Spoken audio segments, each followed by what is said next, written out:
نحمده ونستعينه ونستغفره ونعوذ بالله من شرور أنفسنا ومن سيئات أعمالنا. من يهده الله فلا مضل له ومن يضلل فلا هادي له، وأشهد أن لا إله إلا الله وحده لا شريك له، وأشهد أن محمدا عبده ورسوله صلى الله عليه وعلى آله وأصحابه أجمعين. أما بعد, kembali kita panjatkan syukur kita kepada Allah Subhanahu wa taala atas berbagai nikmat yang dilimpahkannya kepada kita. Nikmat umur panjang, nikmat sehat, nikmat bisa kembali memasuki bulan Ramadan, dan nikmat tergeraknya hati kita untuk amalan-amalan soleh. Dan pada kesempatan pagi hari ini, di hari kedua bulan Ramadan yang mulia, hati kita kembali tergerak untuk beramal soleh. Hati kita kembali tergerak untuk menambah bekal akhirat kita, mumpung kita masih punya kesempatan untuk menambah bekal. Dan dalam bulan Ramadan, semua amal soleh dianjurkan untuk diamalkan dan diperbanyak. Silahkan sebut amal soleh apa saja, maka saya akan katakan bahwasanya amalan tersebut disyariatkan untuk dilakukan dan diperbanyak selama bulan Ramadan ini. Ini adalah sebuah kaidah yang tanpa pengecualian. Dan salah satu amalan yang paling mulia adalah thalabul ilm, menuntut ilmu. Ada sebagian orang yang salah persepsi dengan mengatakan bahwasanya di bulan Ramadan sebaiknya semua amal soleh ditinggalkan atau menuntut ilmu ditinggalkan untuk fokus pada membaca Al-Quran saja, sebagaimana diriwayatkan dari Al-Imam Malik bin Anas rahimahullahu taala, yang disebutkan meninggalkan riwayat hadis untuk fokus pada membaca Al-Quran dan mentadaburinya.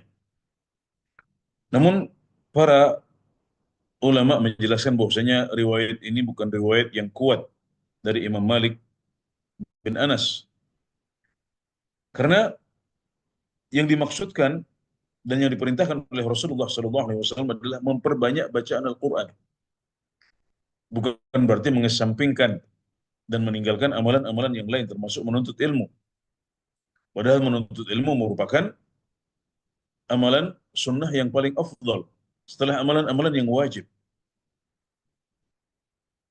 Maka Syekh Al-Albani rahimahullah taala mengatakan bahwasanya yang benar adalah bahwasanya pada bulan Ramadan kita diperbanyak untuk memperbanyak membaca Al-Quran. Tapi tidak berarti bahwasanya kita mengesampingkan dan meninggalkan amalan-amalan soleh yang lain, terutama thalabul ilm. Dan secara makna juga tidak mungkin seseorang hanya fokus pada membaca Al-Quran saja dan tidak melakukan ibadah yang lain. Maka menurut pendapat yang lebih kuat adalah bahwasanya selama bulan Ramadan kita tetap dianjurkan untuk bermajelis ilmu dan memperbanyaknya, dan ini bisa menjadi salah satu amalan yang menghiasi bulan Ramadan kita. Bahkan majelis ilmu ini akan membawa kita untuk terus bersemangat dalam melaksanakan amalan-amalan soleh yang lain yang semuanya disyariatkan pada musim ibadah yang agung ini. Para hadirin wal hadirat yang dirahmati Allah Subhanahu wa taala, kita ucapkan terima kasih kepada Majelis Ta'lim Sahabat Ilmu Teladan atas inisiatif dan prakarsanya untuk menyelenggarakan kajian pada pagi hari ini. Karena dengan begitu kita difasilitasi untuk thalabul ilm, untuk mempelajari agama Allah Subhanahu wa taala melalui sebuah materi penting, yaitu kejarlah ridha Allah Jalla Jalaluhu, bukan ridha manusia. Ini karena kajiannya adalah kajian online yang biasanya lebih pendek daripada kajian offline. Maka saya akan menyampaikan materi secara pendek saja, dan untuk membantu para jamaah kajian, untuk membantu para peserta kajian bisa lebih fokus dan memahami materi dengan mudah, saya akan menampilkan materi presentasi ya silahkan disimak. Dan mungkin juga kalau tidak nampak dengan jelas di screen ya, mungkin materinya bisa dikirim kepada para peserta. Saya sudah mengirimnya kepada panitia kajian. Ya baik, kejarlah ridha Allah, bukan ridha manusia. Dan kita sudah sering mendengar kata ridha, kita sering memakainya pada kehidupan kita sehari-hari, pada percakapan-percakapan kita, dan insya Allah makna ridha ini juga tidak berbeda dengan makna ridha yang dimaksudkan oleh para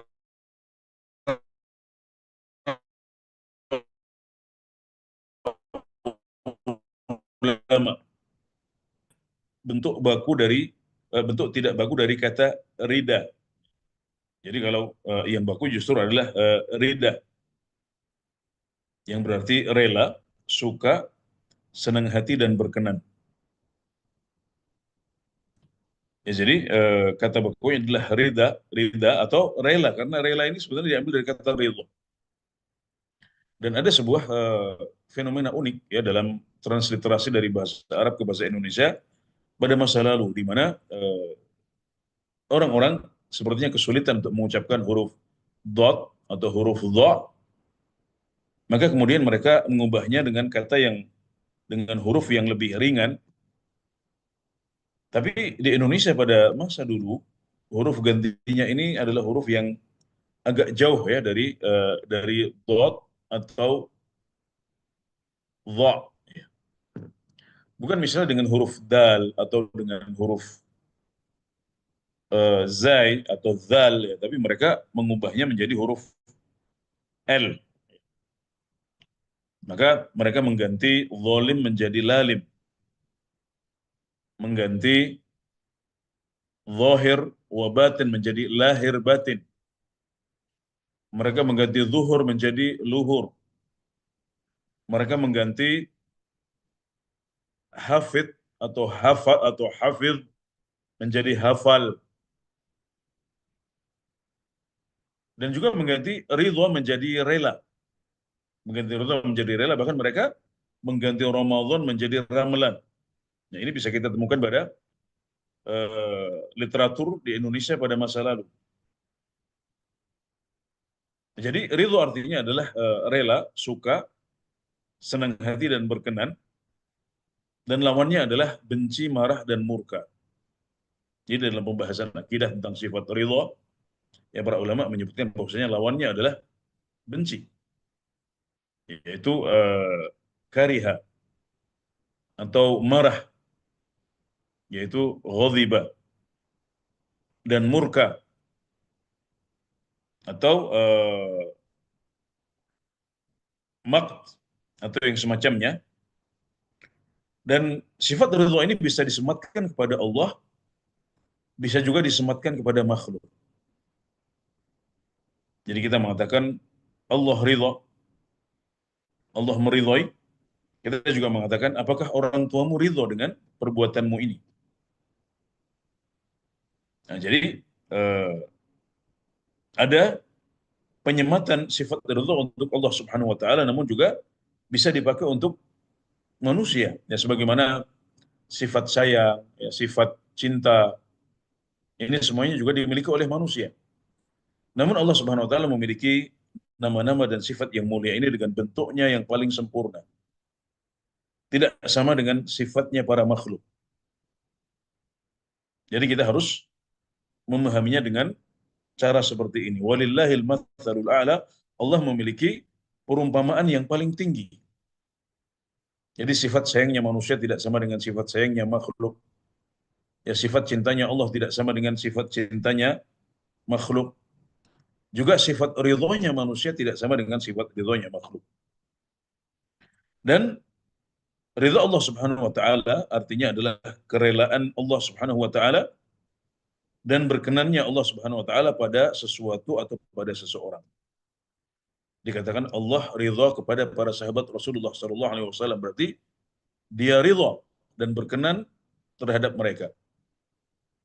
Allah ridha terhadap amal-amal soleh seorang hamba. Maka berarti artinya Allah berkenan dengan amalan-amalan soleh itu. Dan dalam bab sifat, ya kita menetapkan untuk Allah Subhanahu wa taala sifat-sifat yang Allah tetapkan untuk dirinya dalam Al-Qur'an atau dalam hadis qudsi atau ditetapkan oleh Rasulullah sallallahu alaihi wasallam dalam hadis-hadis yang sahih. Ini adalah sebuah prinsip yang disepakati oleh para ulama ahlu sunnah. Mereka menyepakati untuk menetapkan semua sifat yang Allah tetapkan. Kalau Allah sudah tetapkan, kenapa tidak kita tetapkan? Aneh. Maka kalau Allah sudah tetapkan untuk dirinya, maka wajib bagi umat Islam untuk menetapkannya juga untuk Allah Subhanahu wa taala. Jangan dinafikan, jangan diingkari, ya jangan disamakan dengan sifat para makhluk. Jangan ditanya detailnya seperti apa atau kaifiyahnya seperti apa. Kita menetapkan sifat-sifat ini termasuk sifat ridha untuk Allah Subhanahu wa taala sesuai dengan keagungan dan kesempurnaannya tanpa menyerupakannya dengan sifatnya para makhluk. Allah Subhanahu wa taala dalam surat At-Taubah ayat 100 berfirman, "Was-sabiquna al-awwaluna minal muhajirin wal ansar walladzina ittaba'uuhum bi ihsanin radhiyallahu anhum wa radu an." Dan orang-orang yang sudah masuk Islam terdahulu, as-sabiquna al-awwalun, dari kalangan muhajirin dan ansar, dan yang mengikuti mereka dengan kebaikan, Allah telah ridha kepada mereka dan mereka ridha kepada Allah. Ya, jadi Allah ridha kepada mereka dan mereka ridha kepada Allah. Inilah yang kemudian menginspirasi doa untuk para sahabat Rasulullah sallallahu alaihi wasallam. Setiap disebut Abu Bakar, Umar bin Khattab, Uthman bin Affan, Ali bin Abi Thalib, kita akan doakan mereka dengan radhiyallahu anhu atau ridwanullahi alaihim. Ya, ini adalah doa untuk mereka yang terinspirasi dari pernyataan dari Allah Subhanahu wa taala bahwasanya dia telah ridha kepada para sahabat dari kalangan muhajirin dan ansar. Maka ini adalah sebuah kedudukan yang sangat tinggi. Karenanya ketika sebagian orang berbicara tentang Umar bin Abdul Aziz yang merupakan salah satu orang saleh dari kalangan tabi'in, maka para ulama mengatakan demi Allah, ya, Umar bin Abdul Aziz tidak lebih baik daripada debu yang menempel di hidungnya Muawiyah bin Abi Sufyan radhiyallahu anhu. Ini bukan merendahkan, tapi ini menjelaskan hakikat bahwasanya para sahabat Rasulullah SAW adalah orang-orang pilihan. Mereka tidak bisa kita saingi dalam keutamaan. Kita tidak bisa mengejar mereka dalam keutamaan yang telah mereka capai. Kita bisanya adalah mencintai mereka, kemudian tasyabuh dengan mereka dan maksimal mendekati saja. Mendekati mereka. Jadi ayat ini menunjukkan bahwasanya Allah Subhanahu wa taala memiliki sifat ridha. Di dalam ayat ini sifat ridha itu disematkan kepada Allah. Allah ridha kepada mereka. Berarti Allah memiliki sifat ridha. Kemudian juga firman Allah Subhanahu wa taala dalam surat Al-Fatih ayat 18, "Laqad radhiyallahu 'alal mu'minin idh yubayyi'unaka tahta asy-syajarah." Sungguh Allah Subhanahu wa taala telah ridha kepada orang-orang yang beriman ketika mereka membaiatmu wahai Rasulullah di bawah pohon. Jadi bai'atul aqabah yang disebut sebagai bai'atul ridwan adalah salah satu amalan yang membuat orang-orang yang beriman pada masa itu, yaitu para sahabat Rasulullah Sallallahu Alaihi Wasallam, diridhoi oleh Allah Subhanahu Wa Taala. Diperkuat lagi dengan hadis riwayat Muslim, Inna Allah yarda lakum thalathan wa yakrahu lakum thalathan. Sungguh Allah Subhanahu Wa Taala meridhoi dari kalian tiga perkara, dan Allah Subhanahu Wa Taala meridhoi dari kalian dan Allah Subhanahu Wa Taala membenci untuk kalian tiga perkara juga. Yang ini menunjukkan bahwasanya ridho itu kadang-kadang objeknya adalah manusia, seperti dalam dua ayat yang pertama, dan kadang-kadang objeknya adalah perbuatan. Allah meridhoi dari kita tiga perkara. فَيَرْضَ لَكُمْ أَنْ تَعْبُدُوهُ وَلَا تُشْرِكُوا بِهِ شَيْئًا وَأَنْ تَعْتَصِمُوا بِحَبْلِ اللَّهِ جَمِيعًا وَلَا تَفَرَّقُوا. Maka Allah Subhanahu wa taala meridhoi untuk kalian jika kalian beribadah kepadanya dan tidak menyekutukannya dengan sesuatu pun. Allah Subhanahu wa taala meridhai untuk kalian kalau kalian berpegang teguh kepada tali Allah dan tidak tercerai-berai. Dan Allah Subhanahu wa taala membenci dari kalian tiga perkara. Qila wa qala, yaitu katanya ya, kabar burung, isu yang tidak jelas. Kemudian kathratus soal, ya, terlalu banyak bertanya. Dan yang ketiga idha'atul mal, menyia-nyiakan harta benda, tabdzir, ya, merusak dan menghilangkan harta benda yang kita miliki.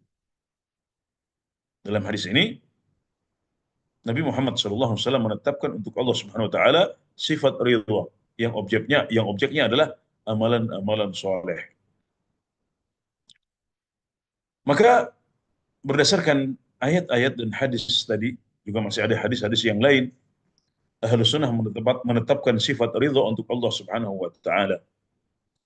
Ibnu Abi Zaid Al-Qayrawani rahimahullahu taala mengatakan, dan di antara perkara yang disepakati oleh para imam dalam urusan agama dan di antara sunnah yang lawannya adalah bid'ah dan kesesatan, yaitu bahwasanya Allah Subhanahu wa taala meridhai orang-orang yang taat dan mencintai orang-orang yang bertaubat, serta Allah Subhanahu wa taala sakhat, yaitu murka kepada orang-orang yang kafir kepadanya. Jadi di antara akidah yang disepakati oleh Ahlus Sunnah wal Jamaah adalah menetapkan bahwasanya Allah Subhanahu wa taala memiliki sifat ridha. Ridha kepada siapa? Ridha kepada hamba-hambanya yang taat. Dan bahwasanya Allah Subhanahu wa taala memiliki sifat cinta dan Allah mencintai hamba-hambanya yang banyak bertaubat. Serta Allah Subhanahu wa taala serta amalan yang lain adalah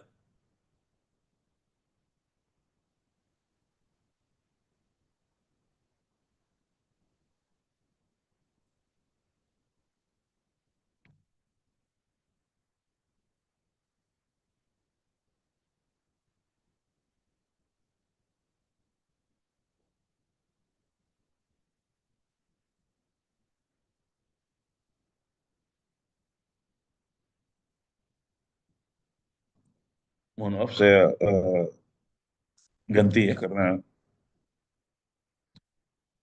alat peraganya itu tertutup internet ya, ada iklan-iklan ya. Saya coba pindah dari yang offline saja. Mohon maaf sebelumnya. Ya.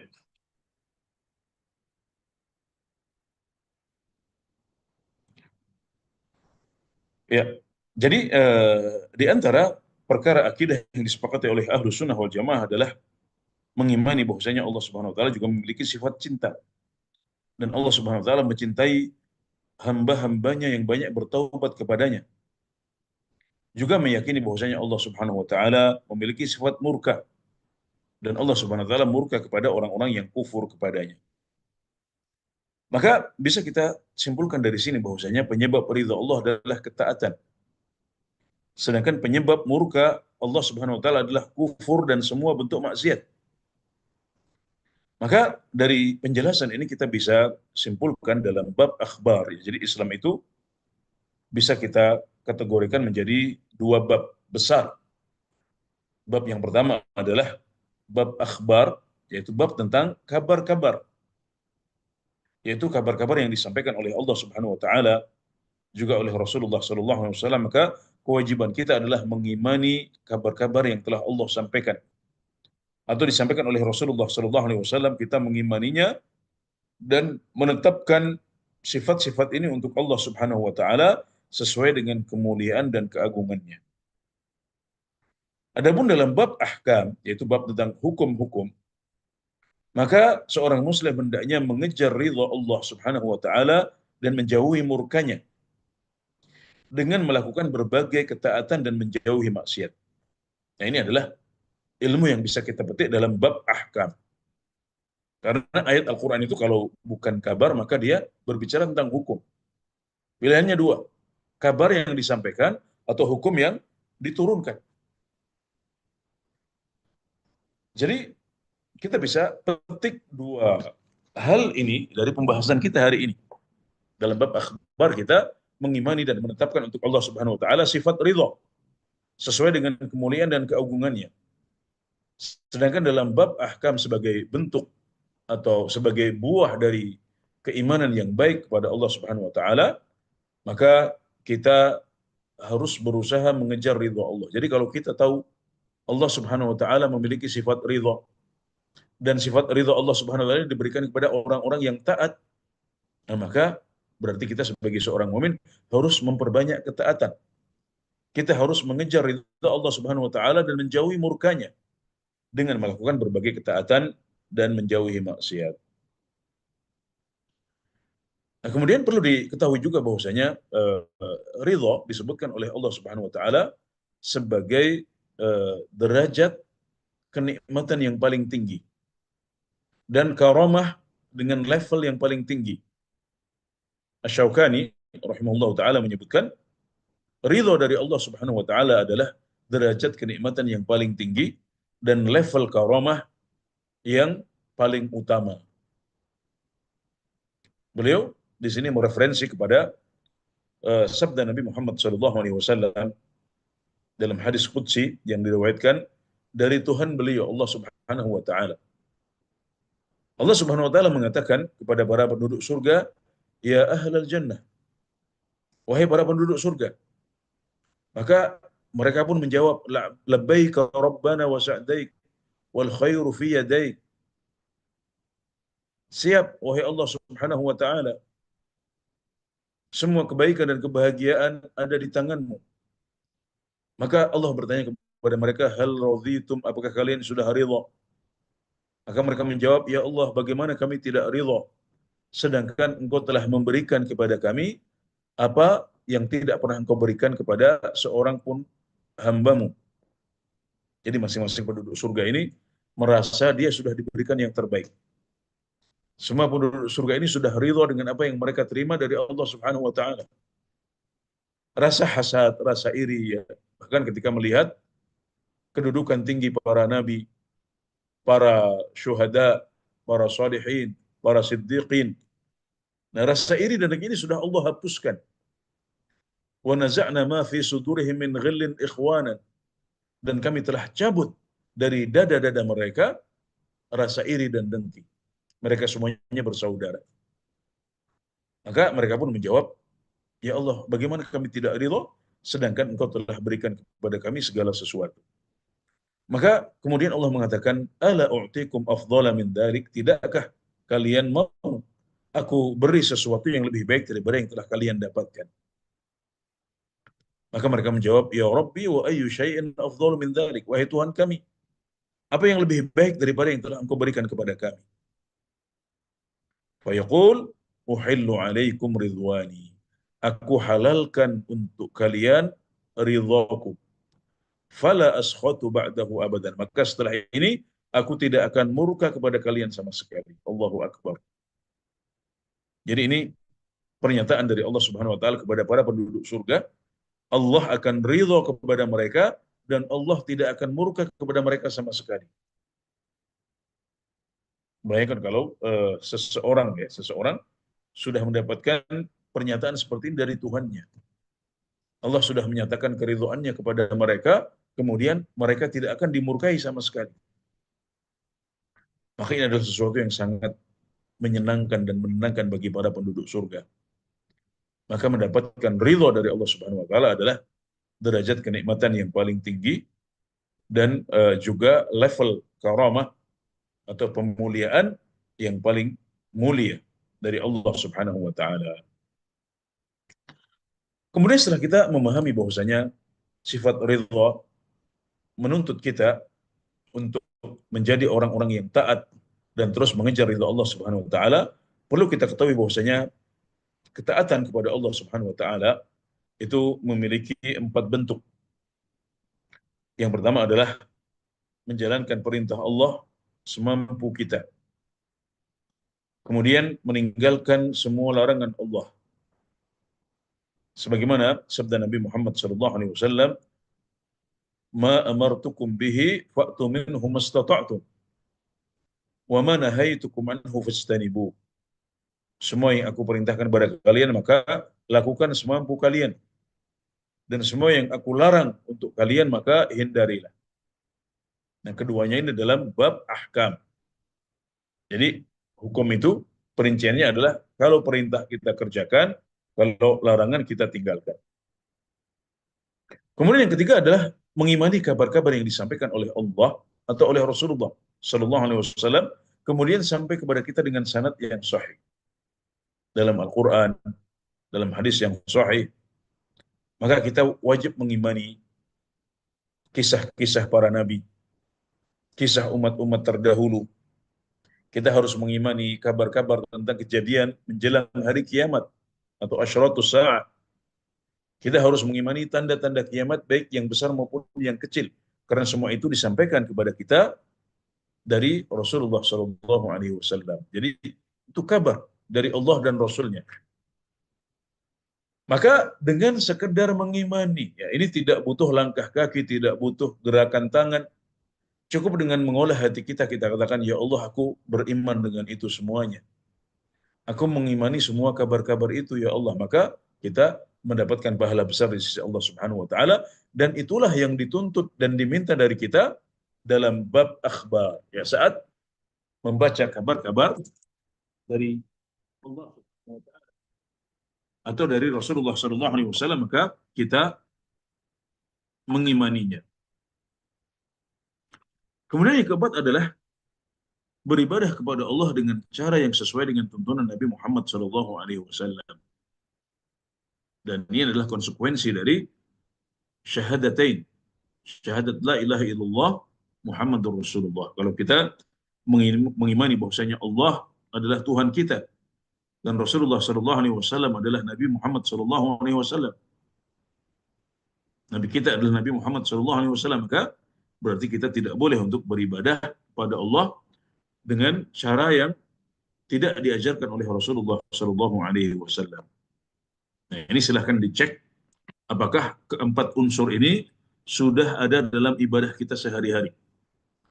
Apakah keempat unsur ini sudah ada dalam amalan-amalan kita sepanjang hari. Kalau belum, maka hendaknya kita mawas diri dan mengoreksi diri. Nah, kemudian saat kita berbicara tentang ridho, ya, mengejar ridho Allah, jangan mengejar ridho manusia. Maka pembahasan ini terkait dengan pembahasan ikhlas dalam beramal, yang merupakan salah satu syarat diterimanya amal soleh kita. Amal soleh kita akan diterima oleh Allah Subhanahu wa taala kalau memenuhi dua syarat. Yang pertama, ikhlas. Yang kedua, menjalankan ibadah kita atau amal soleh kita sesuai dengan tuntunan Nabi Muhammad sallallahu alaihi wasallam. Maka yang harus kita kejar adalah ridha Allah. Makanya disebutkan dalam hadis-hadis yang berbicara tentang keikhlasan, ya, ibtigha'a mardatillah, untuk mengejar ridha Allah. Jadi itu harus kita kejar. Dan kalau kita mengejar ridha manusia dalam amal soleh yang kita lakukan, ya kita mengejar pujian mereka, kita beramal agar dilihat oleh mereka atau didengar oleh mereka, maka ini adalah riya yang merupakan pembatal amalan kita dan merupakan syirik asghar, syirik yang tersembunyi yang paling dikhawatirkan oleh Rasulullah sallallahu alaihi wasallam terjadi pada umat Islam. Maka dalam ibadah hendaknya kita mengejar ridha Allah dan jangan sampai mengejar ridha manusia dengan amal soleh dan ibadah-ibadah kita. Karena itu adalah riya yang justru malah menjadikan amalan kita batal dan menjadikan amalan kita sia-sia di sisi Allah Subhanahu wa taala. Nah, kemudian tentang ridha Allah dan ridha manusia ini juga tidak selalu terkait dengan masalah ikhlas. Tapi kadang-kadang keduanya bergesekan dalam level yang lebih rendah. Ya, tidak harus pembahasan tentang syirik dan riya. Ya, tapi kadang-kadang kedua hal ini, ridha Allah dan ridha manusia, ini kadang-kadang bertemu dan kadang-kadang berpisah. Kadang-kadang bertemu artinya kadang-kadang dalam satu amalan kita bisa menggabungkan antara ridha Allah dengan ridha manusia. Dalam keseharian kita misalnya, kita melakukan suatu perbuatan atau suatu amalan yang insya Allah itu akan mewujudkan ridha Allah. Amalan tersebut akan diridhai oleh Allah Subhanahu wa taala, dan di saat yang sama orang tua kita misalnya juga ridha kepada kita. Mereka tidak marah, mereka tidak tersinggung. Mereka senang saat kita pergi ke masjid, ya, saat kita sholat jamaah, saat kita beramal soleh. Maka dalam amalan-amalan kita berhasil menggabungkan antara ridha Allah dengan ridha manusia. Nah, jadi ini bukan pembahasan untuk mencari muka atau riya, tapi ini adalah tentang bahwasanya amalan yang kita kerjakan diridhoi oleh Allah karena itu amal yang soleh. Kemudian orang tua kita juga ridho. Orang tua anaknya senang kalau anaknya soleh. Orang tua senang kalau anaknya pergi ke masjid. Namun kadang-kadang ridho Allah dan ridho manusia ini juga terpisah. Artinya kadang-kadang dalam sebagian amalan di situ kita berusaha mengejar ridho Allah, tapi ternyata orang tua kita tidak suka. Orang tua kita tidak berkenan, bahkan tidak membolehkan kita untuk melakukan ibadah ini. Nah, untuk ibadah-ibadah yang sifatnya sunnah, yang seperti haji yang sunnah, jihad yang sunnah, maka kita tahu bahwasanya dalam ibadah-ibadah ini seorang yang masih ikut orang tuanya wajib untuk minta izin. Seorang anak yang ingin berjihad dengan jihad yang sifatnya sunnah tidak wajib, harus minta izin kepada kedua orang tuanya. Ini menunjukkan kedudukan besar orang tua, ya. Bahkan untuk ibadah, selagi ibadah itu masih bukan ibadah yang wajib, maka seorang anak wajib untuk mendapatkan izin dari kedua orang tuanya.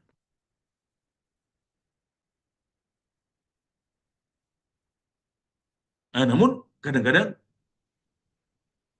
ada titik-titik di mana terjadi konflik, ya, konflik kepentingan. Kita ingin mengejar ridho Allah Subhanahu Wa Taala, tapi orang tua kita tidak ridho dalam satu ibadah atau ketaatan yang kita lakukan. Nah, jika keduanya tidak bisa dikompromikan, maka ridho Allah yang harus kita dahulukan. Nah, dalam sebuah hadis yang diriwayatkan oleh Al-Bukhari dan Muslim dari Anas bin Malik radhiyallahu anhu, Rasulullah sallallahu alaihi wasallam bersabda, "La yu'minu ahadukum hatta akuna ahabba ilaihi min walidihi wa waladihi wan nasi ajma'in." Tidak sempurna iman seorang di antara kalian sampai aku lebih dicintainya daripada orang tuanya, anaknya, dan manusia semuanya.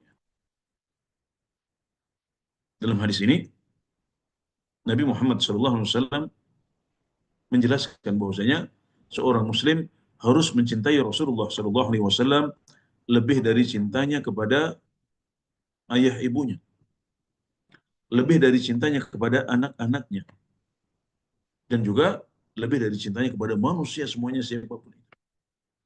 Bahkan pasangan kita yang kita cintai harus kita kalahkan untuk cinta kita kepada Rasulullah SAW. Dan yang dinafikan oleh Rasulullah SAW dalam hadis ini bukanlah pokok iman, tapi kesempurnaan iman. Jadi artinya adalah tidaklah sempurna iman seorang di antara kalian sampai aku lebih dicintainya daripada orang tuanya, anaknya, dan manusia semuanya. Ya, hadis ini jelas menunjukkan bahwasanya kita harus mendahulukan cinta kita kepada Rasulullah SAW dibandingkan cinta kita kepada orang tua kita sendiri, kepada anak-anak kita sendiri, juga kepada manusia semuanya. Dan dalam riwayat Al-Bukhari yang lain,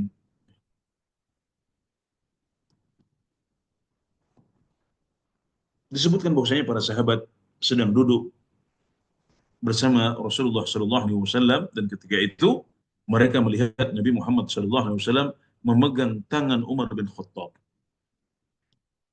Maka Umar berkata kepada Rasulullah SAW, "Ya Rasulullah, la anta ahabbu ilayya min kulli syai' illa min nafsi." Wahai Rasulullah, sungguh engkau lebih aku cintai dari segala sesuatu kecuali dari diriku sendiri. Kata perawi hadis ini, "Wa ma kanu yakdzibuna radhiyallahu anhu." Dan dahulu mereka tidak biasa bohong. Jadi para sahabat itu jujur apa adanya. Jadi yang disampaikan Umar kepada Rasulullah SAW ini adalah kejujuran dari beliau. Wahai Rasulullah, sungguh engkau lebih aku cintai dari segala sesuatu kecuali dari diriku sendiri. Jadi Umar masih mencintai Nabi Muhammad SAW kurang dari cinta beliau kepada diri beliau sendiri. Umar sudah mencintai Nabi Muhammad SAW lebih dari cinta Umar kepada orang tuanya, kepada anak-anaknya, kepada handai tolannya, kepada kolega-koleganya, kepada kawan karibnya. Tapi masih ada satu yang lebih Umar cintai daripada Rasulullah SAW. Siapa dia? Diri Umar sendiri. Maka Nabi Muhammad SAW mengatakan, La, walladhi nafsi biyadih, hatta akuna ahabba ilaika min nafsik. Tidak, wahai Umar, demi Allah yang jiwaku berada di tangannya, sampai engkau menjadikan aku lebih engkau cintai daripada dirimu sendiri. Jadi ini adalah sebuah kewajiban Islam, tapi seorang Umar bin Khattab tidak mengetahui kewajiban ini.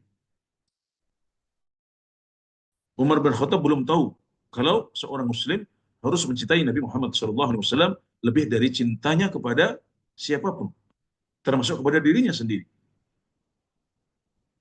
Maka setelah dijelaskan oleh Rasulullah SAW bahwasanya ini adalah sebuah kewajiban, maka Umar bin Khattab mengatakan, فَإِنَّهُ الْآنَ يَا رَسُولَ اللَّهِ وَاللَّهِ لَا أَنْتَ أَحَبُّ إِلَيَّ مِنْ نَفْسِي. Wahai Rasulullah, sekarang demi Allah, engkau lebih aku cintai dari segala sesuatu, termasuk dari diriku sendiri.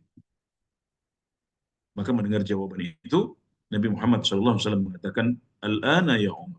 Sekarang baru benar, wahai Umar. Jadi Umar pada awalnya belum tahu hukum ini, Umar belum tahu kewajiban ini, tapi begitu diberitahu oleh Rasulullah SAW, beliau langsung amalkan ilmu ini. Saat itu juga beliau nyatakan lebih cinta kepada Rasulullah SAW dari segala sesuatu, termasuk dari diri beliau sendiri. Allahu Akbar. Sebuah teladan yang agung. Dan beginilah para sahabat begitu cepat mengamalkan ilmu yang mereka pelajari. Para pensyarah hadis menjelaskan bahwasanya yang dimaksud dengan cinta di sini adalah rasa cinta yang sesungguhnya, bukan sekedar pengagungan. Karena kalau sekedar mengagungkan diri kita, sekedar mengagungkan Nabi Muhammad SAW lebih dari pengagungan diri kita terhadap diri kita sendiri, ini mudah. Dan Umar juga tidak pernah mengagungkan diri beliau lebih dari pengagungan beliau kepada Nabi Muhammad SAW. Nggak masuk akal. Tapi kalau cinta masih masuk akal. Bisa jadi orang yang belum tahu, dia akan cinta kepada dirinya, cinta kepada ayah ibunya, cinta kepada anak-anaknya, lebih dari cintanya kepada Nabi Muhammad SAW. Dan itu yang pernah dirasakan oleh Umar bin Khattab. Adapun mengagungkan Nabi Muhammad SAW lebih dari pengagungan kita kepada siapapun, maka ini mudah. Yang sulit adalah mencintai Nabi Muhammad SAW lebih dari cinta kita kepada siapapun. Ini lebih sulit. Tapi ini merupakan sebuah kewajiban Islam yang harus kita pelajari, kemudian kita amalkan.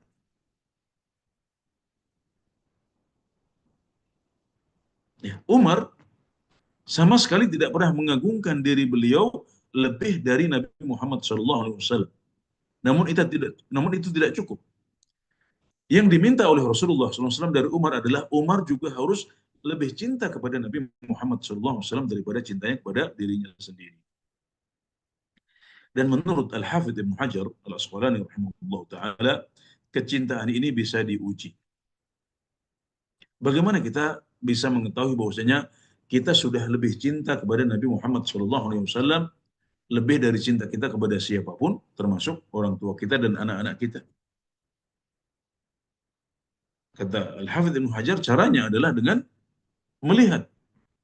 Ini sebuah pernyataan, ini sebuah pertanyaan imajiner. Kalau seandainya kita dihadapkan pada dua pilihan. Pilihan yang pertama adalah kehilangan orang yang kita cintai. Baik itu kedua orang tua kita, atau anak-anak kita, atau yang lain. Atau pasangan kita, yang kita sudah cinta mati kepadanya misalnya. Jadi pilihan yang pertama, kita kehilangan orang yang kita cintai, atau kita kehilangan Nabi Muhammad SAW kita tidak bisa melihat beliau padahal mungkin untuk melihat beliau. Misalnya kita sebagai seorang sahabat Rasulullah, kita hidup pada zaman beliau. Ya, kemudian kita dihadapkan pada dua pilihan, pilih mana? Kehilangan keluargamu atau kehilangan Nabi Muhammad SAW. Nah, kalau kemudian kita memilih, kita lebih ringan ya, kehilangan kedua orang tua kita, lebih ringan kehilangan anak-anak kita daripada kehilangan Nabi Muhammad SAW, maka berarti sifat lebih cinta kepada Nabi Muhammad SAW sudah terwujud dalam hati kita. Sebaliknya kalau jawaban kita adalah, ya nggak apa-apa saya tidak berjumpa dengan Nabi Muhammad SAW. Tidak masalah saya kehilangan Nabi Muhammad SAW. Yang penting saya tidak kehilangan orang tua dan anak-anak saya. Maka berarti kita belum mencapai level itu. Kita masih mencintai Nabi Muhammad SAW kurang dari cinta kita kepada orang-orang yang kita cintai. Dan itu membuat kita masih berdosa. Berarti kita belum menunaikan kewajiban ini. Kewajiban Islam yang satu ini belum kita wujudkan dalam diri kita. Jadi, kalau kita dihadapkan pada dua pilihan seperti ini, hendaknya jawaban kita adalah kita memilih untuk kehilangan orang-orang yang kita cintai daripada kehilangan Nabi Muhammad SAW.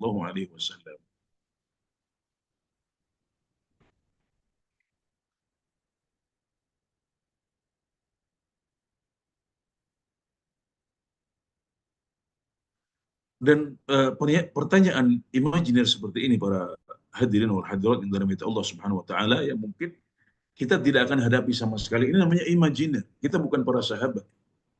Ya nggak mungkin kita ditanya dengan pertanyaan imajiner seperti ini. Tapi kita akan menemui ujian hidup yang real berupa pilihan antara cinta kepada Allah atau cinta kepada manusia. Ridha Allah atau ridha manusia. Yang keduanya tidak bisa dikumpulkan. Kalau bisa dikumpulkan, alhamdulillah. Kita menjalankan satu ketaatan, Allah ridha, orang tua kita juga senang. Ini yang kita harapkan. Tapi kalau seandainya dalam satu kasus, dalam satu amal soleh, dalam satu ibadah yang kita yakini, ternyata orang tua kita tidak ridho dengan pilihan itu, padahal itu sesuatu yang wajib. Kalau ibadah yang sunnah gampang, kita bisa tinggalkan, kita kejar ridho orang tua kita. Tapi kalau itu merupakan suatu ibadah yang wajib, atau kalau kita meninggalkannya, maka kita jatuh dalam maksiat. Nah, maka di sini kita tidak punya pilihan. Pilihan yang benar hanya mendahulukan ridha Allah di atas ridha manusia. Mendahulukan cinta Allah di atas cinta manusia. Atau dengan kata lain, mendahulukan cinta Rasulullah SAW di atas cinta kepada manusia.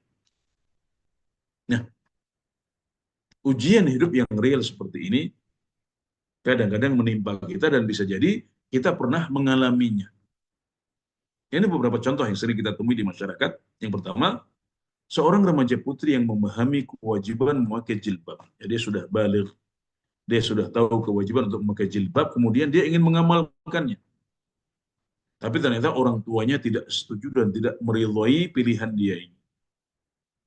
Maka dia sedang diuji oleh Allah Subhanahu wa taala. Mana yang akan dia dahulukan?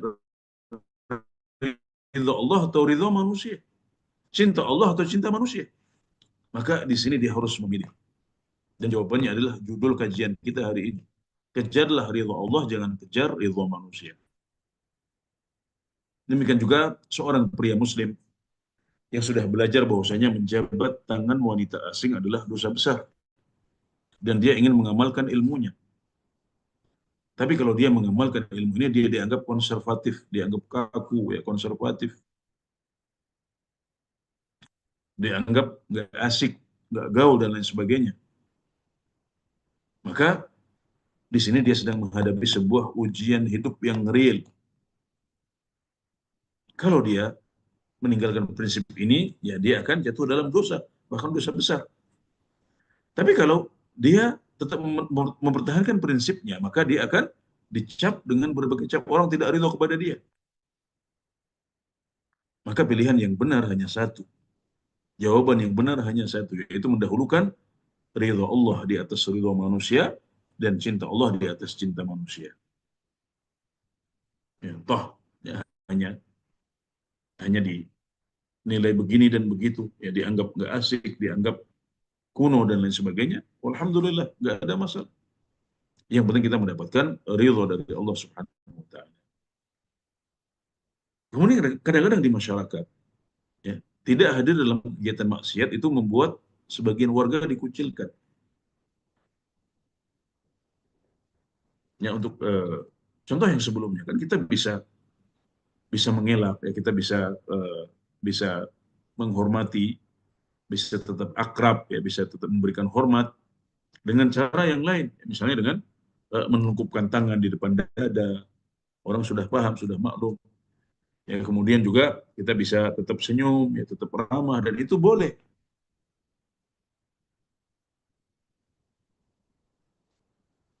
Dan contoh yang ketiga adalah kadang-kadang tidak hadir dalam kegiatan maksiat membuat warga dikucilkan. Nah, kalau kita mengalami kejadian seperti ini, ya, ketika ada suatu kegiatan di masyarakat, ya, di mana orang-orang hadir di situ, tapi kita meyakini bahwasanya majelis tersebut adalah majelis maksiat. Saya kemarin baru ngobrol dengan sopir taksi, ya, beliau cerita bahwasanya pada suatu masa, ya, beliau suka dikucilkan oleh masyarakatnya karena tidak hadir dalam acara-acara mabuk, acara-acara judi. Jadi yang rusak ini justru malah menekan, karena mereka lebih banyak. Mereka menganggap orang-orang yang taat ini sebagai pengganggu mereka, nggak asik. Maka di sini kita sedang diuji dengan ujian hidup yang sesungguhnya. Pilihan antara ridho Allah dengan ridho manusia. Pilihan antara cinta Allah dengan cinta manusia, dan seorang muslim yang baik, ya, tentunya sudah tahu jawabannya. Jawabannya adalah dahulukan ridho Allah dan jangan mengejar ridho manusia.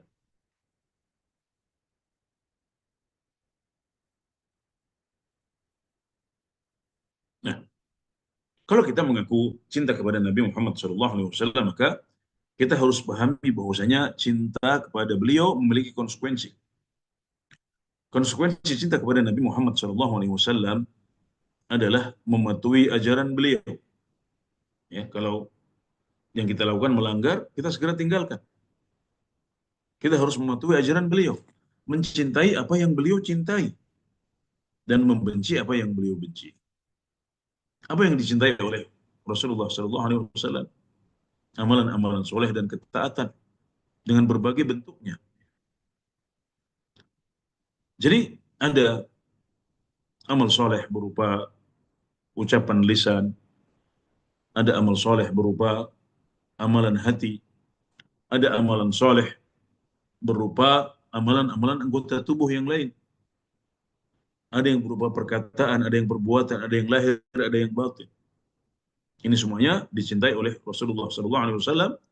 Maka kita mencintai apa yang beliau cintai. Seorang mukmin harus mencintai amalan-amalan soleh dengan semua bentuknya. Kemudian membenci apa yang beliau benci, apa yang dibenci oleh Rasulullah SAW. Semua bentuk maksiat. Nabi Muhammad SAW itu tidak pernah marah untuk diri pribadi beliau sendiri. Jadi kalau beliau yang disinggung, beliau yang dihina, diajak, beliau nggak pernah marah. Yang akan membuat beliau marah adalah kalau batasan-batasan Allah dilanggar. Kalau hukum Allah dilanggar, itu yang akan membuat Nabi Muhammad SAW murka. Maka semua bentuk pelanggaran, semua bentuk maksiat, ya semua bentuk dosa, baik berupa syirik, ya syirik akbar ataupun syirik kecil, maupun bid'ah, ataupun maksiat-maksiat biasa, baik yang besar maupun yang kecil. Maka ini semuanya dibenci oleh Rasulullah SAW, dan hendaknya kita ikut membencinya sebagai bentuk cinta kita kepada Nabi Muhammad SAW. Dan hal ini yang membedakan antara cinta yang hakiki dengan cinta yang sekedar pengakuan. Sebagian orang mengaku cinta kepada Nabi Muhammad SAW, tapi ketika diuji dengan ujian-ujian seperti yang kita contohkan tadi, dia gagal dalam ujian. Dia lebih mendahulukan penilaian orang, dia lebih mendahulukan pujian orang, dia lebih mendahulukan ridha orang tuanya dibandingkan ridha Allah Subhanahu wa taala. Maka itu adalah cinta yang sekedar klaim. Adapun cinta yang hakiki akan dibuktikan dengan memberikan jawaban yang benar untuk ujian yang kita hadapi, atau memberikan sikap yang tepat ketika kita dihadapkan pada pilihan-pilihan hidup seperti yang sudah kita contohkan tadi. Jadi cinta itu perlu bukti, dan kita harus membuktikan cinta kita kepada Nabi Muhammad SAW.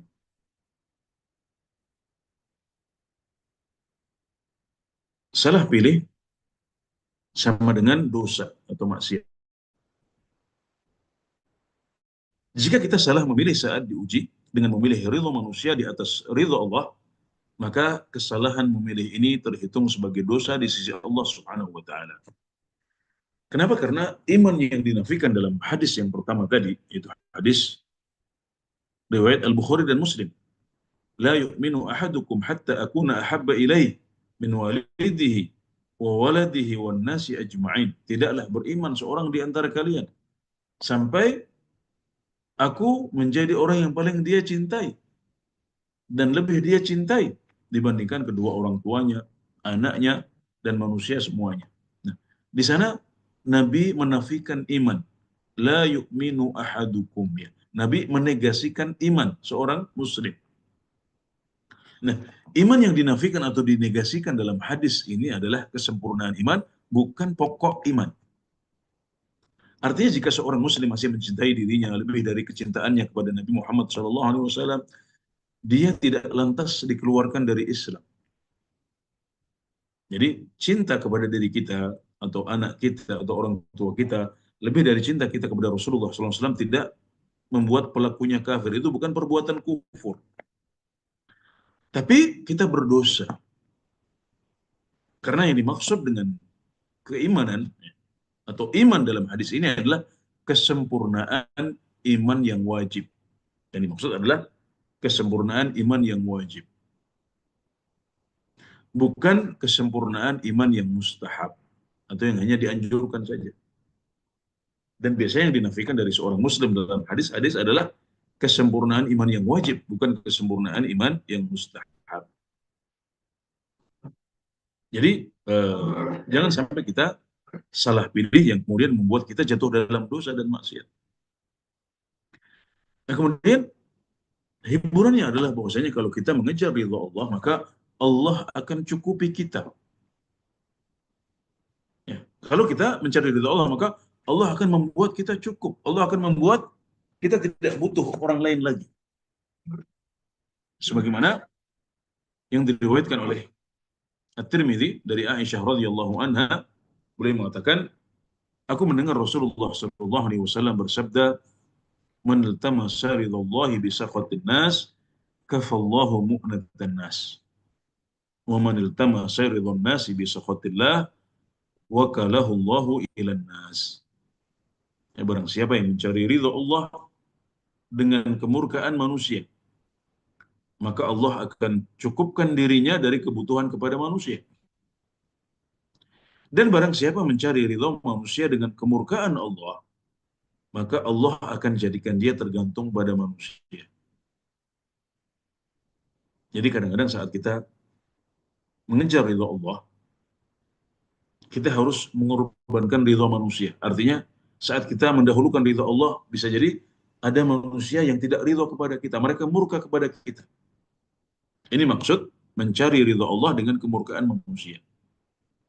Jadi kita mengejar ridha Allah, tapi konsekuensinya dari pilihan kita itu akhirnya orang-orang tidak suka kepada kita.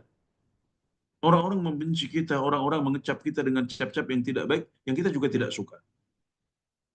Tapi kalau kita sudah memberikan jawaban yang benar dan memilih sikap yang tepat, yaitu mendahulukan ridha Allah, maka hari ini orang-orang murka kepada kita.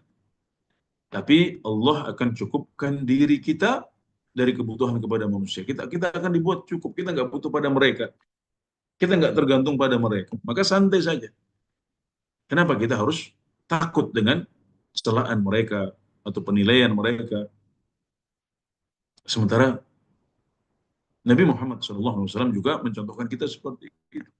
Beliau dalam menegakkan syariat Islam, dalam berdakwah, dalam mengajarkan Islam, beliau tidak takut dari laumatul laim, tidak takut dicela oleh manusia sama sekali. Ya, beliau ketika menegakkan tauhid, menegakkan syariat Islam, beliau dimusuhi, dibenci. bahkan oleh keluarga besar beliau sendiri di Mekah, diusir, mau dibunuh. Tapi Allah Subhanahu wa taala cukupkan diri beliau dari kebutuhan kepada mereka orang-orang itu. Allah ganti beliau dengan orang-orang yang menolong beliau, orang-orang Ansar yang mereka datang menawarkan, wahai Rasulullah, datang kepada kami, hijrah ke kami.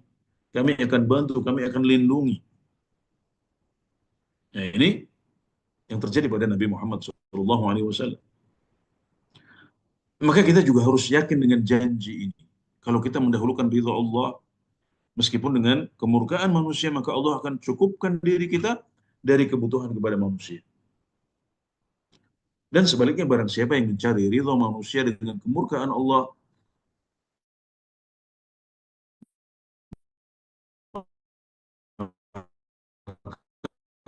Allah akan jadikan dia tergerak, orang ridha pada dia, orang-orang memuji dia. Tapi kalau kita salah pilih dengan mendahulukan ridha manusia di atas ridha Allah Subhanahu wa taala, maka Allah akan jadikan kita tergantung kepada manusia. Dan kita nggak bisa lepas dari mereka. Seolah-olah kita tawakalnya kepada orang-orang itu. Kita selalu terhantui oleh penilaian mereka. Kita selalu butuh kepada mereka, dan ini yang dijanjikan oleh Allah kepada mereka yang salah pilih, salah prioritas. Yes, mendahulukan ridha manusia atas ridha Allah dan mencari ridhonya manusia dengan kemurkaan dari Allah Subhanahu wa taala, wal'iyadu billah. Maka hadis ini juga berbicara tentang kabar, ya, tentang ancaman. Ancaman itu termasuk kabar dari Allah Subhanahu wa taala bahwasanya barang siapa yang berlaku begini akan mendapatkan ini. Yang ini juga wajib bagi kita untuk mengimaninya. Hadisnya sahih li ghairihi.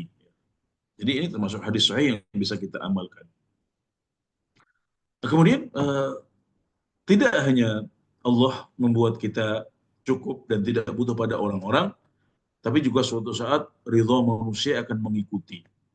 Jadi kalau hari ini ada orang-orang yang mencela, ada orang-orang yang tidak suka, orang-orang yang memberikan kepada kita gelar-gelar yang buruk karena kita mendahulukan ridha Allah, maka insya Allah pada suatu saat mereka akan ridha kepada kita setelah kita jelaskan, setelah mereka paham, oh ternyata itu memang nggak boleh, itu haram, ya itu dilarang oleh Allah Subhanahu Wa Taala.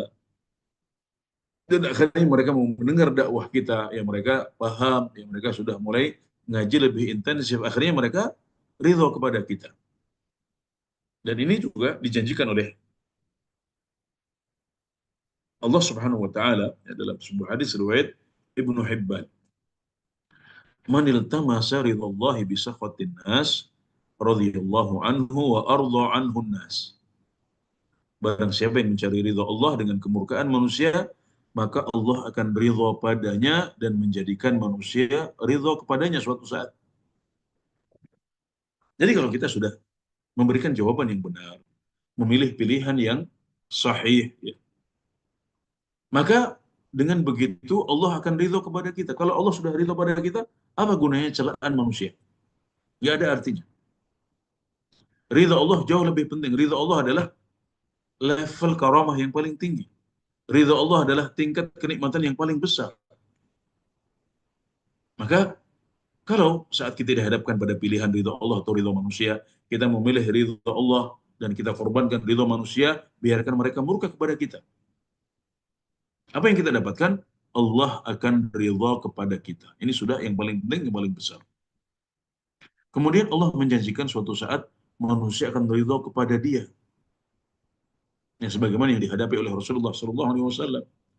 Akhirnya ada masa di mana kemudian penduduk Mekah berbondong-bondong masuk Islam. Idza jaa nasrullahi wal fath, jika datang pertolongan Allah dan penaklukan. Wa ra'aitan nasa yadkhuluna fi dinillahi afwaja, dan kau melihat manusia berbondong-bondong masuk ke dalam agama Allah. Fasabbih bihamdi rabbika wastaghfir, maka bertasbihlah dengan memuji Tuhan dan beristighfarlah kepada Dia. Kata para ulama, ayat ini adalah tanda, ya, bahwasanya umur Nabi Muhammad SAW sudah tinggal sedikit. Tidak panjang lagi umur beliau. Karena tandanya adalah eh, masuknya penduduk Mekah ke dalam Islam dan Fathu Mekah, ya, penaklukan Mekah. Sebagaimana yang disampaikan oleh Ibnu Abbas radhiyallahu anhu ketika ditanya oleh para sahabat tentang kandungan surat An-Nasr. Idza jaa nasrullahi wal fath wa ra'aitan nasa yadkhuluna fi dinillahi afwaja fasabbih bihamdi rabbika wastaghfir innahu kana tawwaba. Sungguh dia adalah zat yang banyak memberikan taubat. Allah Subhanahu wa taala. Maka kata Ibnu Abbas, surat ini adalah tanda mendekatnya ajal Rasulullah sallallahu alaihi wasallam.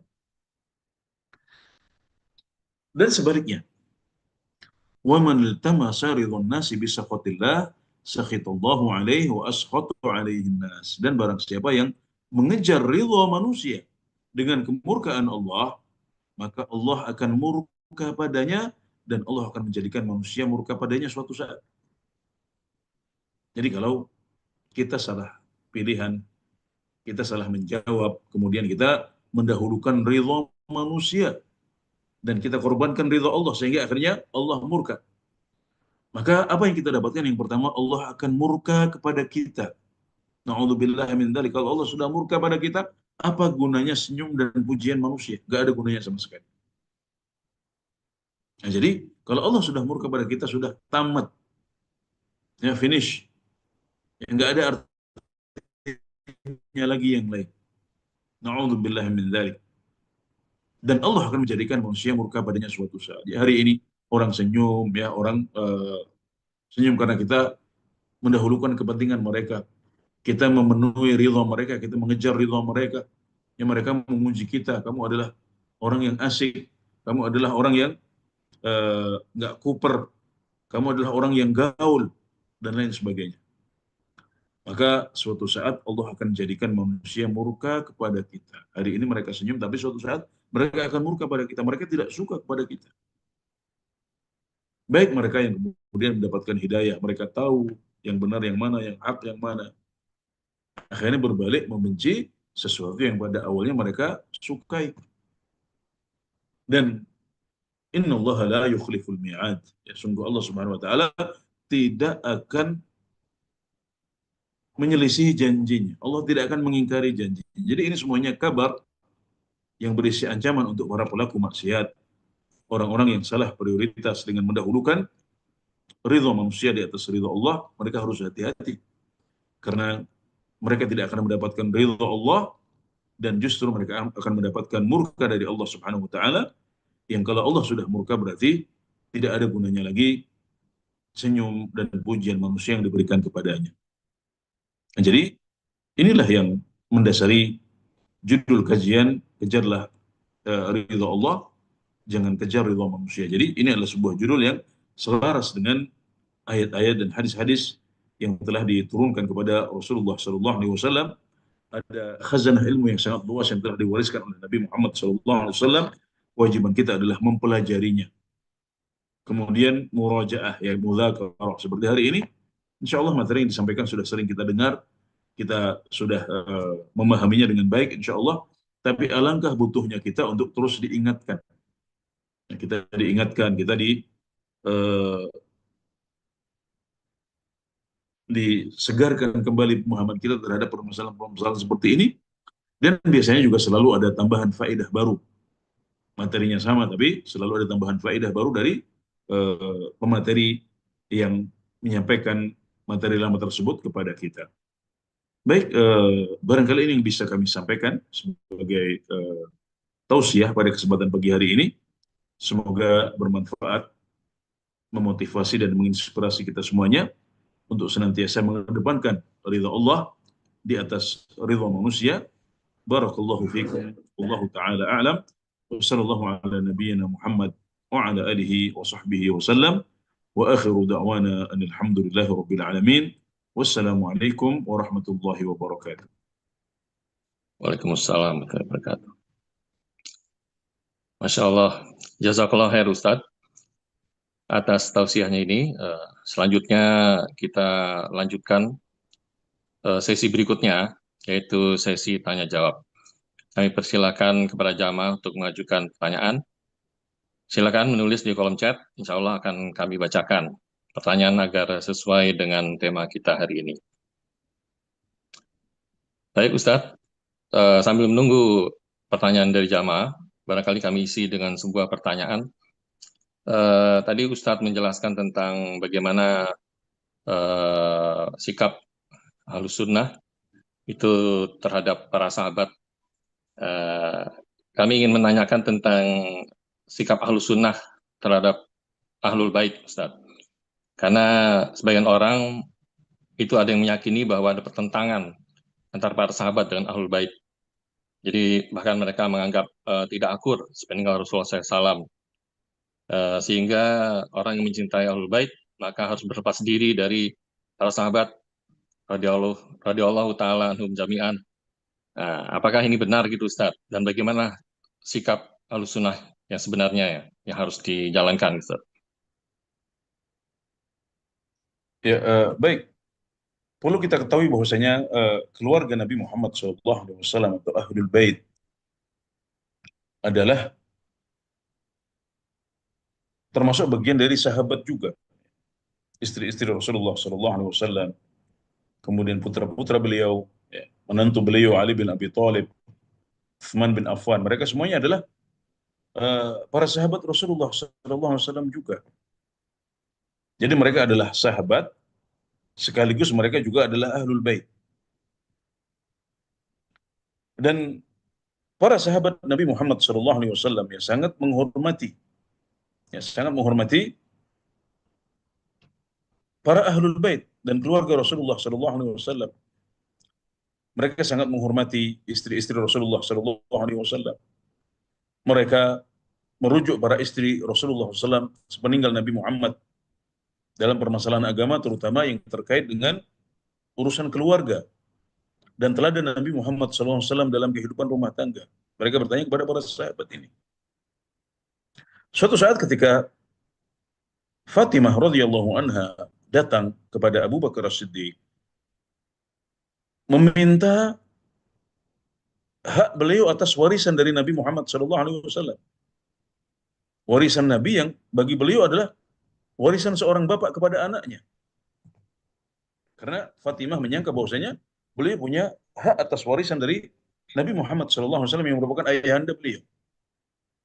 Maka Abu Bakar As-Siddiq dengan sangat hormat kepada Fatimah, ya beliau jelaskan, kalian adalah orang yang lebih aku cintai daripada cintaku kepada keluargaku sendiri.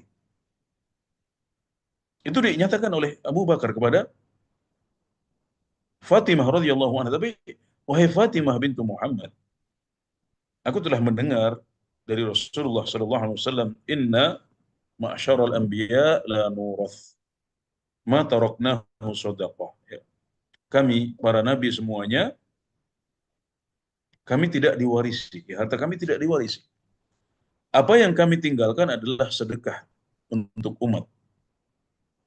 Nah, di sini juga sebuah ujian dihadapkan kepada Abu Bakar As-Siddiq radhiyallahu anhu. Apakah mendahulukan ridha Allah berupa menyampaikan apa adanya hadis yang telah disampaikan oleh Rasulullah SAW, atau beliau akan menjilat, ya, dan mendahulukan cinta manusia, mendahulukan ridhonya Fatimah bintu Muhammad Shallallahu Alaihi Wasallam. Maka beliau mendahulukan ridha Allah, tapi tanpa mengurangi adab, tanpa mengurangi akhlak, tanpa mengurangi penghormatan kepada para ahlul bait.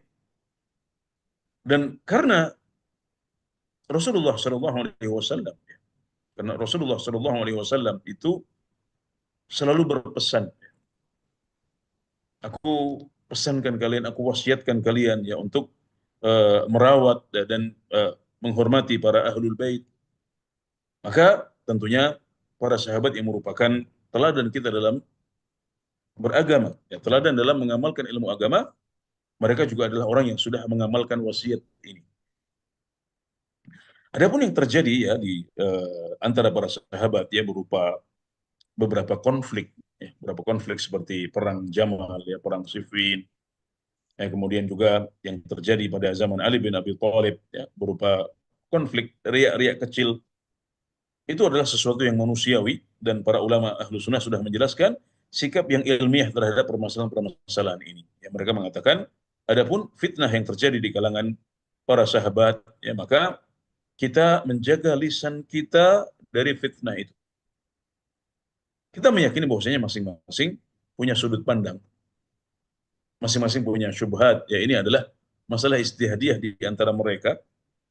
Memang ada yang salah, ada yang benar, tapi tidak hitam putih, ya, tidak hitam putih. Permasalahannya sangat pelik, dan kata para ulama, selagi Allah Subhanahu wa taala melindungi kita dari darah yang tumpah di antara mereka, maka kita harus menjaga lisan kita dari berbicara dengan perkataan yang buruk.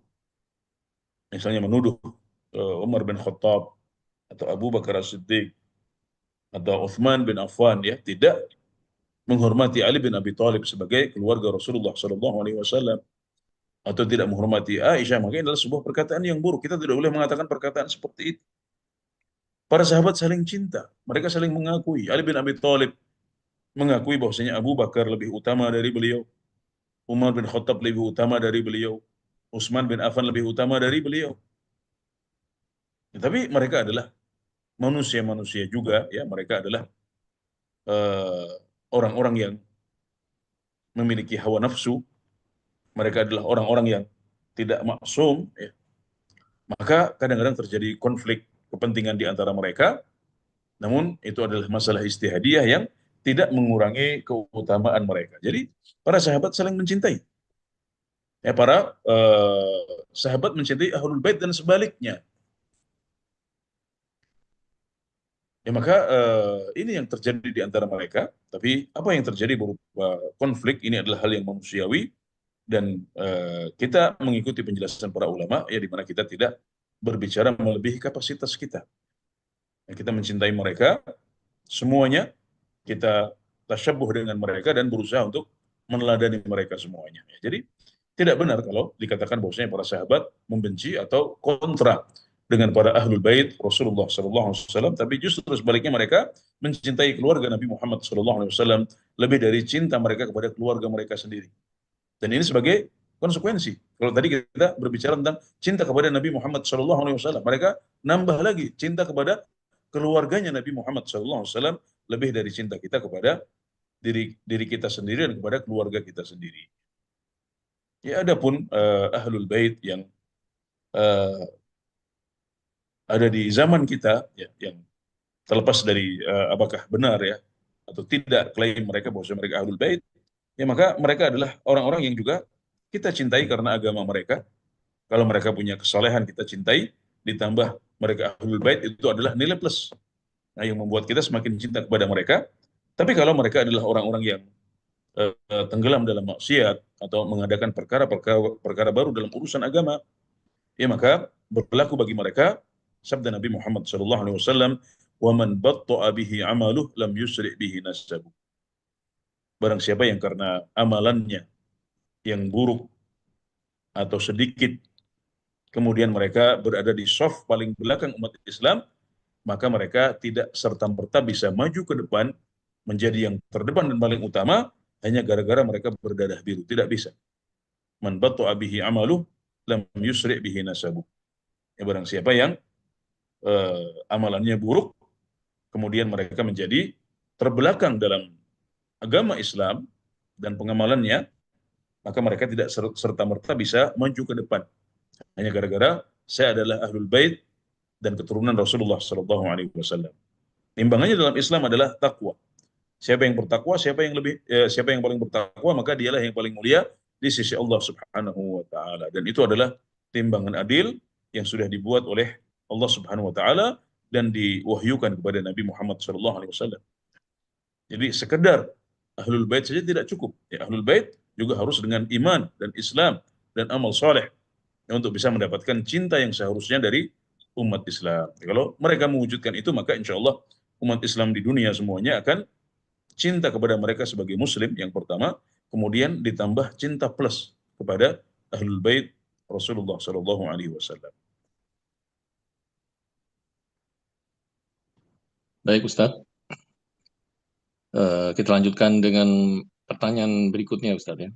Sudah ada yang masuk di kolom chat. Bismillah, Pak Ustadz, bagaimana manifestasi atau contoh praktek sehari-hari dari ridho Allah, ridho orang tua, dan ridho manusia lainnya? Kadang kita suka rancu, apakah ridho Allah itu harus dikaitkan dengan syariat Allah yang tidak dijalankan oleh seorang hamba, yang lebih menurut eh, kata orang tua atau teman yang menyimpang dari syariat Allah.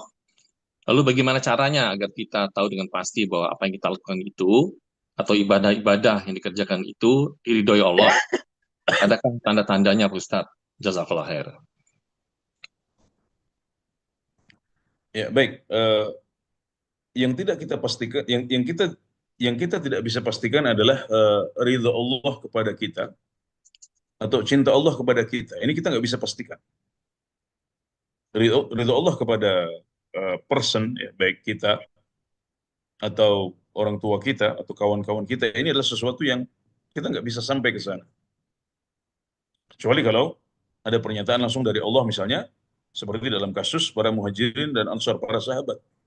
Radhiyallahu anhum wa radu an. Berarti ini sudah ada penjelasan dari Allah langsung. Adapun kita, maka kita tidak bisa pastikan itu. Tapi kita bisa lihat pada tanda-tandanya. Ya, ada tanda-tanda yang ya kita mungkin bisa menghibur diri. Ini tampaknya menunjukkan cinta Allah kepada kita, ya, menunjukkan ridha Allah kepada kita. Misalnya ketika Nabi Muhammad SAW bersabda, "Man yuridillahu bihi khairan yufaqihu fid din." Barang siapa yang Allah inginkan kebaikan untuknya, maka Allah akan jadikan dia paham dalam urusan agama. Maka memahami urusan agama dengan baik itu adalah salah satu tanda cinta dan ridha Allah. Kemudian hadis, "Fa idza ahbabtuhu kuntu sam'ahu alladhi yasma'u bihi wa udhunahu allati yasma'u biha wa rijlahu allati yamshi biha wa yadahu allati yabtishu biha wa la in sa'alani la'u'tiyanna wa la in ista'adani la'u'idhanna." Dan kalau aku sudah mencintai hambaku, maka aku akan menjadi matanya yang dengannya dia melihat, telinganya yang dengannya dia mendengar, kakinya yang dengannya dia berjalan, dan tangannya yang dengannya dia bekerja. Jadi kalau Allah sudah mencintai dan ridha kepada seorang hamba, maka hamba tersebut akan terjaga lisannya, ya, mulutnya tidak berbicara kecuali yang baik. Kemudian matanya tidak melihat kecuali yang halal, telinganya tidak mendengar kecuali yang baik-baik, kakinya tidak melangkah kecuali ke tempat-tempat ibadah, dan tangannya tidak bekerja dan melakukan kecuali amalan-amalan yang diridhai oleh Allah Subhanahu wa taala. Itu tandanya. Maka kalau kita melihat ada orang yang soleh, masya Allah, tetap kita nggak bisa pastikan. Tapi kita katakan, ini barangkali adalah waliullah, seorang yang dicintai oleh Allah dan diridhai olehnya. Adapun mengklaim, ya, aku adalah orang yang diridhai oleh Allah, aku adalah orang yang dicintai oleh Allah, maka ini nggak pernah dilakukan oleh para sahabat atau para tabi'in atau orang-orang soleh di masa lalu. Kita nggak bisa pastikan itu. Nah, kemudian di antara tandanya adalah doanya mustajab. Wala in sa'alani la'utiyana. Kalau dia minta, aku akan beri. Kalau dia meminta perlindungan, aku akan berikan perlindungan. Jadi doanya mustajab. Tapi sekali lagi ini adalah tanda-tanda yang kita tidak bisa pastikan, tapi mungkin kita bisa menghibur diri tanpa memastikan bahwasanya Allah ridha atau cinta kepada kita. Tapi kita bisa memastikan bahwasanya Allah ridha pada suatu amalan. Ya, kalau amalan itu adalah sesuatu yang diperintahkan oleh Islam, apalagi sifatnya wajib, maka kita katakan berarti Allah meridhai amalan itu. Allah ridha salat, ya, Allah ridha kesalehan, ya, Allah ridha seorang wanita memakai jilbab, Allah ridha seorang muslim yang berangkat pergi ke masjid untuk sholat jamaah. Ini semuanya amalan yang diridhai oleh Allah Subhanahu wa taala. Ya, maka untuk ridha kepada amalan ini kita bisa pastikan dengan melihat kepada dalil-dalil. Maka kalau kita sudah melakukan suatu amalan, ya, dan kita yakin betul bahwasanya amalan itu adalah sesuatu yang wajib. Seperti yang kita contohkan tadi, ya, memakai jilbab itu kewajiban untuk wanita yang balik saat dia berada di tengah orang-orang asing, pria-pria asing. Nggak ada perselisihan dalam permasalahan itu. Maka di situ kita bisa tahu persis di mana ridho Allah dan di mana ridho manusia. Nah, tadi kita sebutkan beberapa contoh, bisa dilihat lagi di materi ya. Mungkin saudari penanya mungkin tadi terlambat datang sehingga mungkin tidak sempat menyimak beberapa contoh real yang saya sebutkan ya terkait dengan contoh mendahulukan ridho Allah di atas ridho manusia. Silakan dicek di materi, insya Allah ada 3 contoh yang saya sudah sebutkan tadi di sana. Baik Ustadz, semoga penjelasan dari Ustadz cukup jelas bagi penanya. Kita lanjutkan ke pertanyaan berikutnya. Assalamualaikum Ustadz, izin bertanya, apakah ridho suami itu sudah dipastikan ridho Allah? Karena sempat mendengar nasihat bahwa bila suami ridho, maka Allah pun ridho. Mohon penjelasannya Ustadz. Iya, ridho suami tidak secara mutlak menunjukkan ridho Allah Subhanahu wa taala, tapi dalam beberapa hal yang merupakan hak suami ya, yang merupakan hak suami, maka seorang istri diwajibkan untuk memenuhinya. Ya, Nabi Muhammad SAW mengatakan, "Lau kuntu amiran rajulan an yasjuda li rajulin la amartul mar'ata an tasjuda li zawjiha." Kalau seandainya aku boleh untuk memerintahkan orang bersujud kepada orang lain, maka niscaya aku akan perintahkan istri untuk sujud kepada suaminya. Ini karena besarnya hak suami kepada istrinya. Maka dalam beberapa hadis yang menjabarkan hal ini disebutkan bahwasanya kalau seorang suami ya minta jatah nafkah batin kepada istrinya, kemudian istrinya menolak tanpa ada uzur, tanpa ada alasan, maka pada malam itu eh, malaikat murka ya, eh, dia akan istri tersebut akan mengisi malamnya ya, dalam keadaan Allah murka kepadanya dan para malaikat ikut murka kepadanya. Ya, jadi ini adalah contoh bahwasanya ridho seorang suami itu penting. Ridho seorang suami itu penting. Jadi dalam beberapa hal ya kita para istri harus bisa mendapatkan ridho dari suaminya. Nah, kemudian juga untuk menghadiri ibadah-ibadah yang sifatnya sunnah, ya, seperti umroh sunnah, nah, kemudian majelis taklim yang sifatnya sunnah, kemudian pergi ke masjid, ya ini harus mendapatkan izin dari suaminya. Yang kalau suaminya tidak memberikan izin dan dia tidak ridho, maka itu membuat si istri salah dan berdosa. Adapun dalam beberapa hal lainnya seperti ketika suami menyelisihi ajaran agama Allah Subhanahu wa taala. Suami justru malah lebih senang dengan istrinya kalau dia keluar tanpa jilbab misalnya. Atau dia lebih ridho kepada istrinya kalau istrinya tidak sholat misalnya. Maka ini justru malah eh, ridho yang salah. Ini ridho suami yang salah. Yang seorang istri tidak boleh mengikuti ridho suami dalam kasus-kasus seperti ini. Sebaliknya kalau dia dilarang untuk memakai jilbab saat keluar rumah, dia tetap harus pakai. Biar nanti perang setelah itu dia harus taati aturan Allah. Dia harus dahulukan ridha Allah Subhanahu wa taala. Demikian juga ketika dia dilarang untuk sholat, maka dia harus tetap sholat. Dan di situ dia mendahulukan ridha Allah di atas ridha suaminya. Demikian juga ya, jangankan suami ya, orang tua yang sudah disebutkan dalam hadis, ya, ridha Allahi fi ridha walidain. Ya. Ridha Allah itu ada pada ridha dua orang tua. Wa sakhatullah fi sukhtil walidain. Ya, murkanya Allah ada pada murkanya manusia. Ini juga tidak secara mutlak.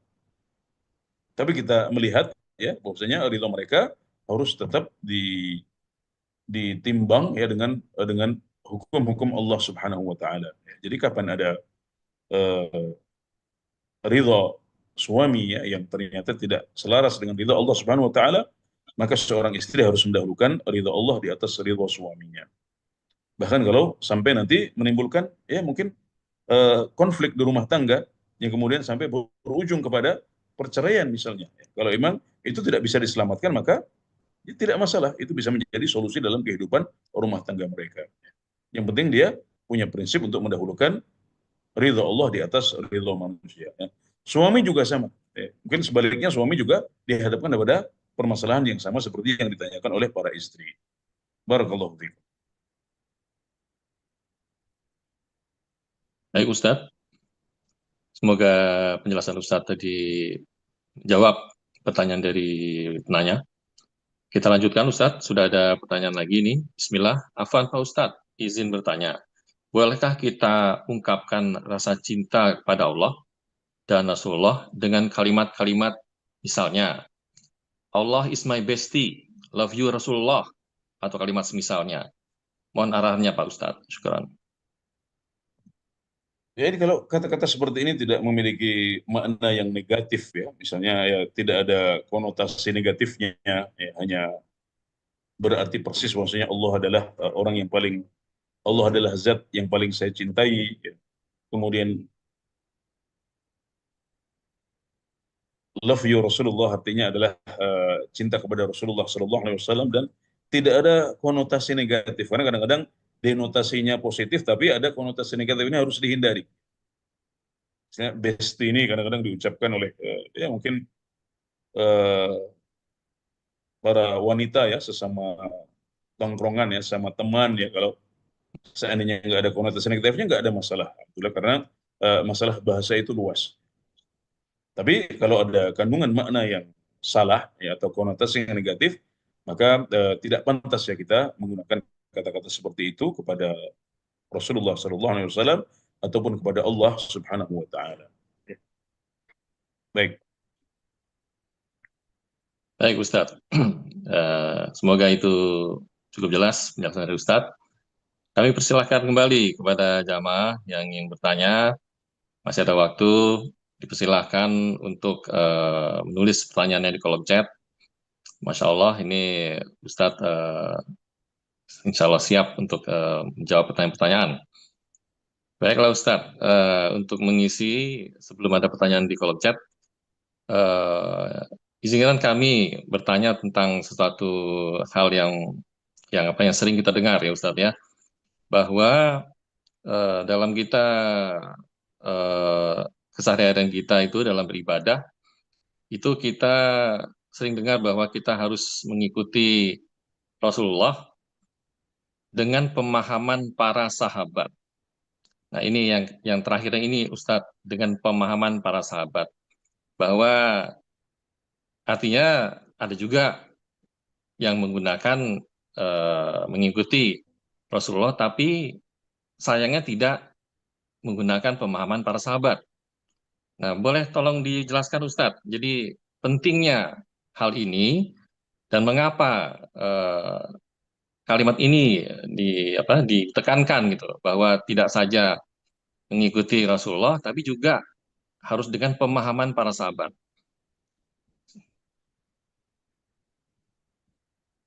Ya.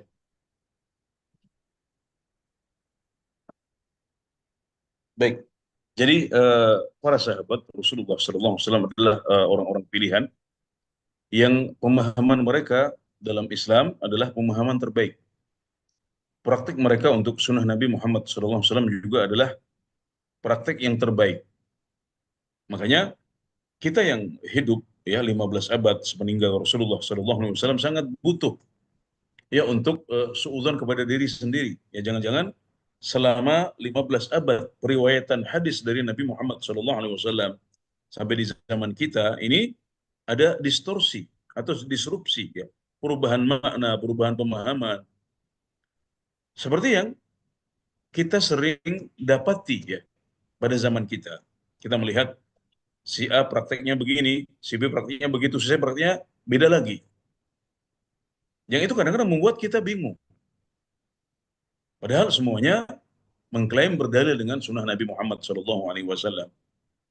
Ya maka ketika kita bingung dan tidak tahu mana yang sesuai dengan pemahaman dan praktek yang diinginkan oleh Rasulullah SAW, maka pilihan terbaik adalah merujuk kepada pemahaman dan praktiknya para sahabat.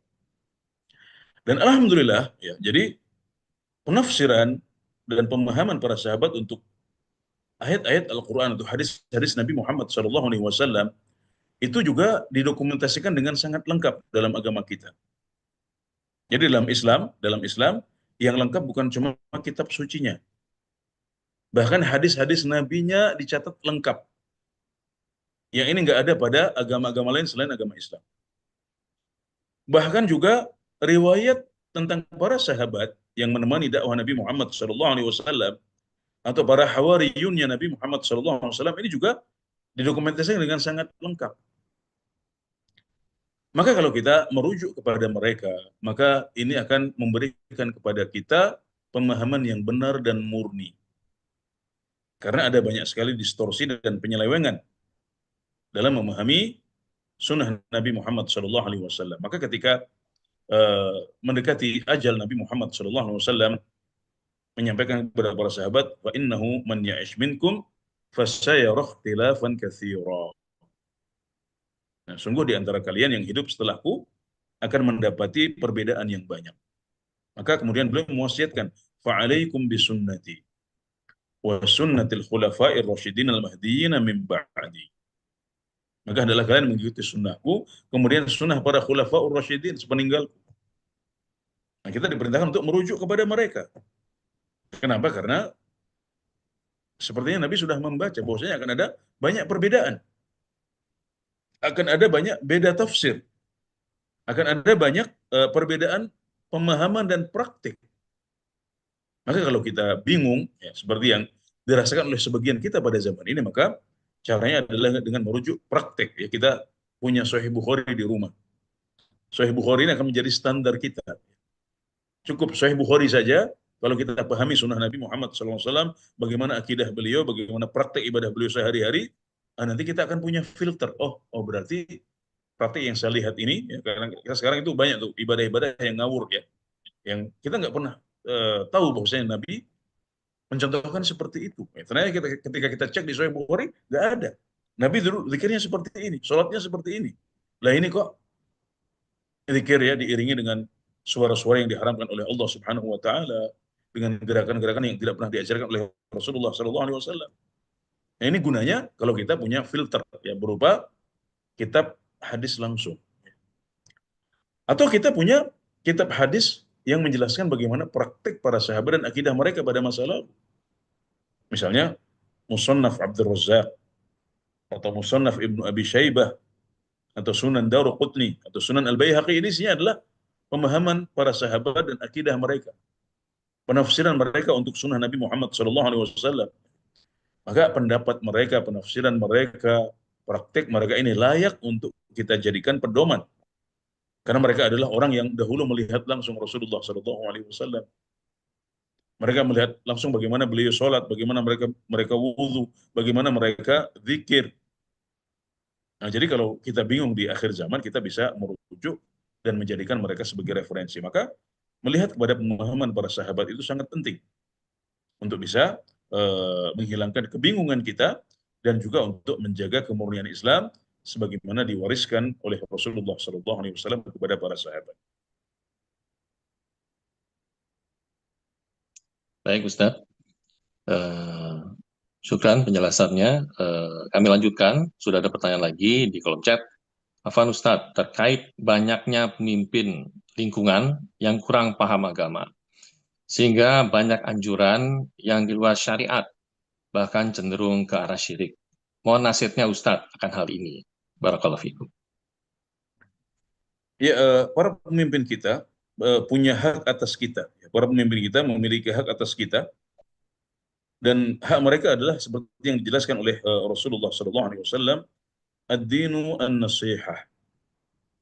Agama itu adalah nasihat. Para sahabat bertanya, wahai Rasulullah, nasihat untuk siapa? Maka Nabi Muhammad SAW menjelaskan, lillah wa li kitabihi wa li rasulihi wa li a'immatil muslimina wa ammatihim. Ya, nasihat dalam hadis ini artinya adalah menginginkan kebaikan untuk objek nasihat kita. Maka nasihat itu diberikan kepada Allah, kepada Rasulnya, kepada kitab Allah, kemudian juga kepada para pemimpin muslim dan orang awam di antara mereka. Nah, jadi di antara kelompok yang berhak mendapatkan nasihat dari kita adalah para pemimpin muslim. Maka kalau kita melihat ada pemimpin muslim yang masih punya kesalahan di sana kemari, ilmu mereka terbatas, ya praktek agama mereka juga kadang-kadang salah, maka kita perlu menasihati mereka dengan menyampaikan teguran. Dan caranya pun juga sudah diajarkan oleh Rasulullah SAW. Jangan dimaki di depan umum, jangan dicela di depan umum. Tapi kita datangi mereka ya dengan empat mata, ya, duduk empat mata di majelis yang tertutup. Kita sampaikan bahwasanya Pak ini setahu saya salah, ya ini menyelisihi ayat A, ini menyelisihi hadis B, dan ada fatwa ulama yang mengatakan itu nggak boleh. Misalnya kita sampaikan. Dan para pemimpin ini ya, wajib ditaati kecuali dalam maksiat. Jadi kalau mereka membuat aturan, ya selagi itu masih aturan yang tidak melanggar syariat, ya itu hukumnya masih mubah, masih boleh, kita wajib untuk menaatinya. Nah, jadi meskipun kita kurang suka dengan mereka, ya kita melihat mereka ada banyak kekurangan, tapi kalau mereka memerintahkan, kita wajib untuk taat kepada mereka, kecuali dalam perkara-perkara maksiat. Ya, kalau perintahnya adalah maksiat yang mereka undang, ya, mereka mengundang pada suatu kegiatan yang isinya maksiat misalnya, maka di situ tidak ada kewajiban kita untuk datang ke sana. Ya, jadi ketaatan kita hanya dalam hal-hal yang baik saja.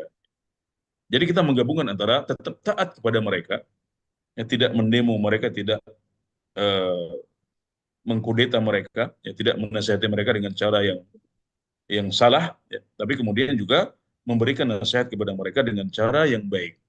Ya, sehingga diharapkan nanti kalau mereka semakin baik pemahaman agamanya, maka nanti praktek agama masyarakat juga akan menjadi semakin baik, insya Allah. Tidak masalah kita hadiahkan kitab, kita hadiahkan CD, kita hadiahkan rekaman kajian, ya kita kirim ceramah atau fatwa yang sesuai dengan materi terkait, agar beliau membaca dan kemudian bertambah ilmunya dan semakin baik praktek beragamanya. Ya, jadi tidak kita musuhi, tapi kita nasihati, dan itu adalah hak mereka atas umat Islam, terutama yang diberikan pemahaman yang lebih baik. Ya, kalau kita merasa mendapatkan pemahaman yang lebih baik, kita syukuri itu. Tapi kemudian kita berusaha untuk menyampaikannya kepada orang lain, termasuk para pemimpin di lingkungan tempat tinggal kita. Barakallahu. Masya Allah.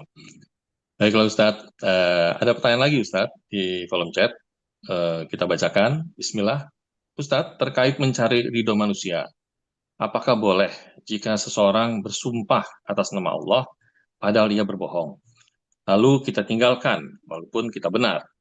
Apakah kita harus mengungkapkan kebenaran terkait aibnya itu dengan bersumpah lagi juga atas nama Allah? Ini gimana ya, maksudnya saya nggak paham.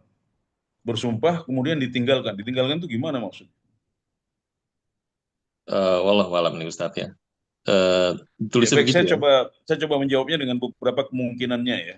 Jadi Baik Ustadz ya. kalau seseorang bersumpah, ya, bersumpah untuk melakukan sesuatu, misalnya demi Allah, ya, aku akan melakukan apa? Ya, aku akan mengundang si fulan makan-makan kalau aku lulus ujian misalnya. Buat ganti Maya mah pasang emping dulu.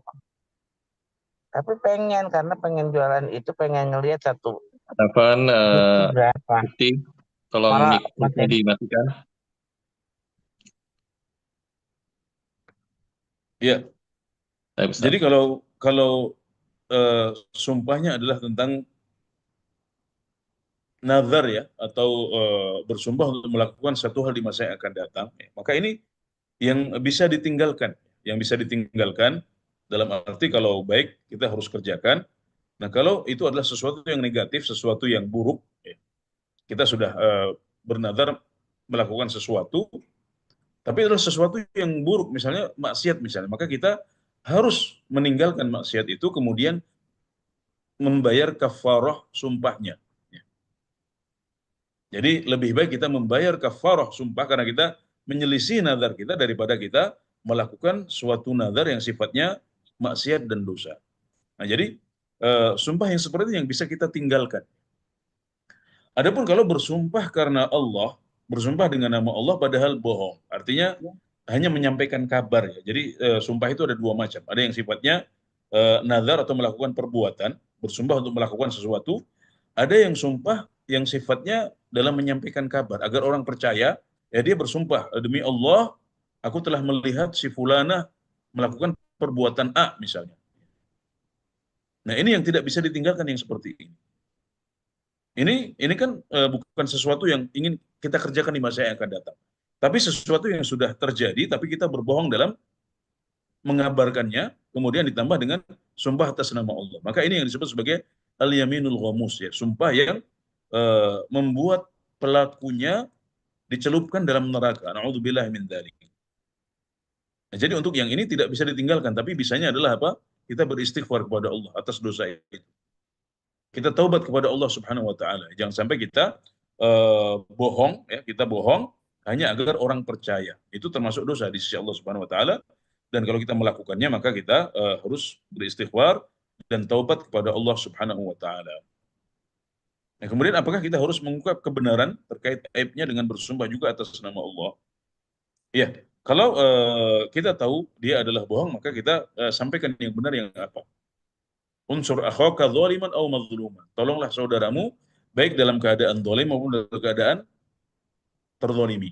Kalau kita melihat ada saudara kita yang terzalimi dengan sumpah kawan yang lain, kita harus luruskan. Oh, tidak seperti itu. Bahkan kalau seandainya berita itu atau klarifikasi dan pelurusan berita itu butuh sumpah juga nggak apa-apa. Kita sumpah juga, tapi jangan bohong.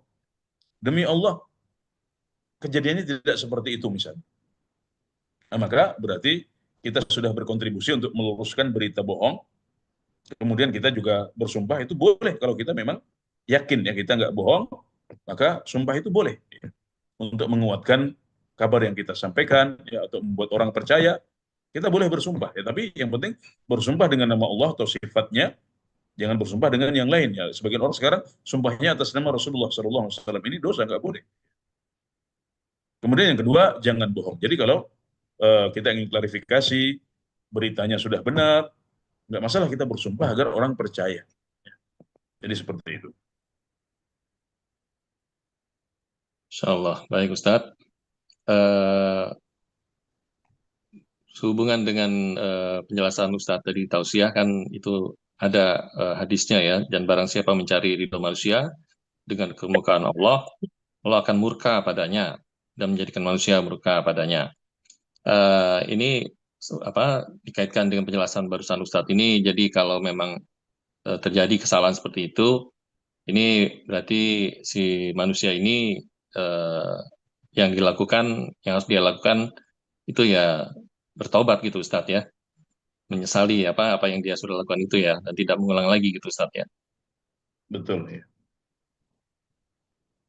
Baik. Baiklah jamaah, bagi yang masih ingin bertanya, masih ada waktu. Apakah kita masih bisa menerima pertanyaan lagi Ustadz? Satu lagi barangkali saya ditunggu kegiatan yang lain. Baik, baik Ustadz. Ya, satu lagi jamaah, silakan. Masih ada kesempatan untuk bertanya lagi. Mungkin kalau agak di luar tema sedikit nggak apa-apa Ustadz ya. Ada yang masuk ini Pak, ada yang masuk di chat. Type, ya. Kita tunggu ya. Ya, ini sudah ada pertanyaannya Ustadz. Kami bacakan. Bismillah. Assalamualaikum Ustadz. Di bulan Ramadan ini, apakah kita salah mencobakan diri menjadi panitia Ramadan masjid untuk tujuan membantu ibadah? Namun, para pemimpin DKI masjidnya masih belum paham sunnah dalam menjalankan ibadahnya, di mana masih ada Bilal dengan bacaan zikir dikeraskan di antara sholat tarawih dan sholat subuh, setelahnya ada baca zikir pagi bersama dipimpin. Di satu sisi, kita sudah memberitahukan pada DKM itu perbuatan yang menyelisih sunnah. Apakah salah jika kita tetap membantu dalam kepanitiaan DKM ini, Ustadz? Mohon nasihatnya, Ustadz. Ya, aktif menjadi DKM adalah salah satu kontribusi yang bisa kita berikan kepada masyarakat dan masjid dekat tempat kita tinggal ya. Dan ini adalah sebuah ibadah sosial yang bagus. Dan ingat bahwasanya kegiatan utama masjid adalah kegiatan-kegiatan yang disepakati. Sholat jamaah, sholat tarawih, ya, baca Al-Quran, zikir, itu semuanya bagus. Semuanya sesuai dengan sunnah Nabi Muhammad SAW. Adapun adanya beberapa praktek yang masih kita pandang tidak sesuai dengan sunnah Nabi Muhammad SAW, ya maka ini sekunder. Ya. Jangan sampai membuat kita nggak jadi beramal soleh. Karena dengan menjadi DKM atau aktif dalam kepanitiaan inilah kita nanti bisa menyampaikan sedikit demi sedikit, mengubah sedikit demi sedikit, berdiskusi dengan para DKM yang lain. Nah, siapa tahu nanti suatu saat akan ada perbaikan perlahan-lahan sehingga akhirnya masjid dekat tempat kita ini bisa menjadi semakin semakin makmur dan menjadi masjid yang semakin nyaman dengan ibadah-ibadah yang sesuai dengan tuntunan Nabi Muhammad SAW tanpa.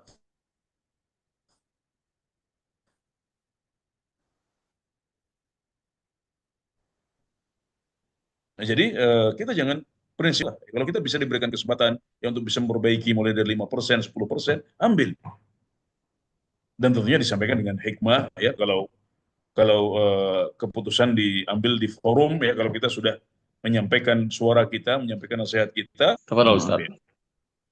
Ya, jadi ketika kita sebagai anggota DKM ya sudah menyampaikan nasihat, sudah menyampaikan suara kita, menyampaikan aspirasi kita, kemudian keputusan diambil secara forum misalnya, secara kolegial, maka kewajiban kita sudah selesai.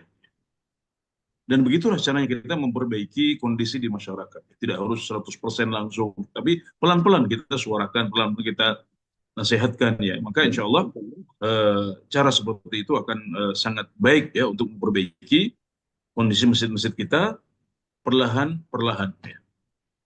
Maka saya berpendapat bahwasanya untuk kasus seperti yang ditanyakan, hendaknya tidak menghalangi kita untuk bisa berkontribusi di masyarakat dan menjadikan kontribusi kita sebagai sebuah ibadah sosial yang bernilai besar pahala di sisi Allah Subhanahu wa taala biiznillah taala.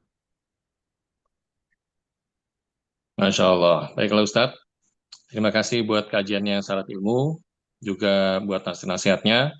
Sangat berharga bagi kita semua. Semoga semua ini dapat menambah khazanah keilmuan kita. Baik Ustadz, selanjutnya kami persilakan Ustadz untuk ada penutup dan juga menutup dengan doa kafaratul majlis.